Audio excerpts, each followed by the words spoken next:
السلام عليكم ورحمة الله، ازيكم عاملين ايه؟ تعالوا النهاردة مع بعض هنعمل وصفة سريعة جدا، مش هتقفي في المطبخ اكتر من 10 دقايق بس. مكوناتها سهلة وان شاء الله تبقى موجودة عندنا كلنا.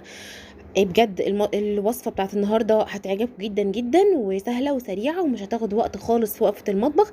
يعني الجو حر ومش عايزين نقف في المطبخ كتير، وعايزين نعمل وصفات سهلة وسريعة. تعالوا نقول لكم هنعمل ايه النهاردة. هنعمل النهاردة مع بعض حلة فيها 3 مكونات هتطلع لي طبخة تحفة جدا. يلا بينا نشوف هنعمل ايه. اول حاجة طبعا معايا حلة هحط فيها معلقة زيت، هحط فيها معلقة سمنة بلدي او زبدة، بعد كده بصلايه صغيره مبشوره، معاها 3 فصوص من الثوم متقطعين شرايح رفيعه. هشوحهم كويس جدا جدا، هبدا اشم ريحه الثوم والبصل، هنزل عليهم بطماطمايه صغيره مبشوره او معصوره، بس مبشوره احسن.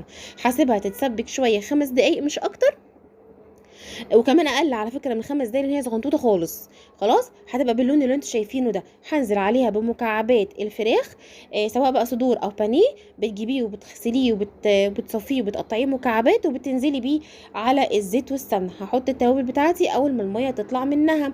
ملح، هحط طبعا كميه الملح المناسبه لاني هحط لسه مكونات تانية. هحط ملح، هحط فلفل اسود وهكتره شويه عشان بيبقى حلو جدا جدا في الوصفه دي.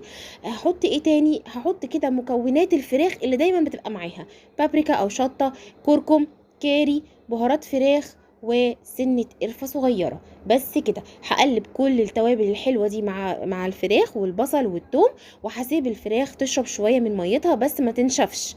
تمام تمام. واول ما الفراخ بتاعتي تبدا ان هي تشرب ميتها شويه وتخش في السوا، هنزل عليها ببطاطسايه واحده متقطعه مكعبات سميكه شويه مش رفيعه علشان ما تتهريش. هقلب البطاطس كويس جدا جدا مع الفراخ عشان تتداخل معاها وتاخد من طعمها وطعم التوابل. هسيبها شويه برضو تشرب شويه ميه. بعد كده هكون غسله عندي كوبايه ونص رز، رز مصري عادي او بسمتي براحتك خالص. انا مستعمله هنا الرز المصري، والمقدار بتاعنا النهارده ده ياخد معاكي من كوبايه ونص لاتنين ونص من الرز. وهحط مقدار الميه زي مقدار الرز بالظبط، مش هكتر ميه عشان الرز ما يعجنش، وهتطلع لك الحاجه مستويه وجميله جدا جدا جدا. بس خلاص الميه هتتشرب، حاولت توطيه الرز. وتعالوا بقى شوفوا احلى حله، بجد تحفه جدا جدا. رز بالبطاطس بالفراخ في حله واحده في 10 دقايق بس كده. وما تقوليش بقى لاي حد ان انت قلتي في المطبخ كتير.